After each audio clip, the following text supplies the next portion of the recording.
यासोबत आपण वर्ल्ड बँकेच्या माध्यमातून फ्लड डायव्हर्जनचा प्रकल्प तयार केलेला आहे, तोही आता अंतिम टप्प्यामध्ये आहे। त्यातला पहिला जो पोर्शन आहे त्याचं टेंडरही निघालाय, दुसऱ्या पोर्शनचं अजून फायनल डिझाइन तयार होत आहे, ज्यामध्ये जवळपास कोल्हापूर आणि सांगली इथलं जे फ्लडचं पाणी आहे हे फ्लडचं पाणी आपण डायव्हर्ट करणार आहोत। आणि आपल्याला ऐकून आश्चर्य वाटेल, वर्ल्ड बँकेच्या सिम्युलेशन स्टडीमध्ये असं लक्षात आलं, दरवर्षी फ्लडचं वाहून जाणारं पाणी हे 100 TMC आहे। 100 TMC पाणी वाहून जातं, त्यातलं 30-35 TMC आपण त्यातलं डायव्हर्ट करू शकतो। ते डायव्हर्ट करून उजनीपर्यंत आणायचं।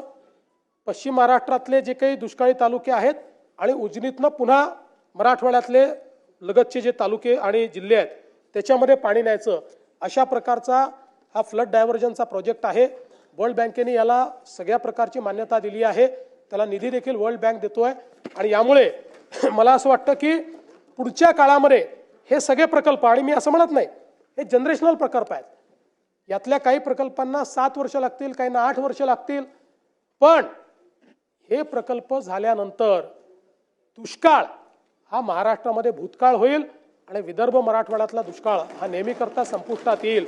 अशा प्रकारचं एक ट्रान्सफॉर्मेशनल काम हे आपण या ठिकाणी केलेलं आहे।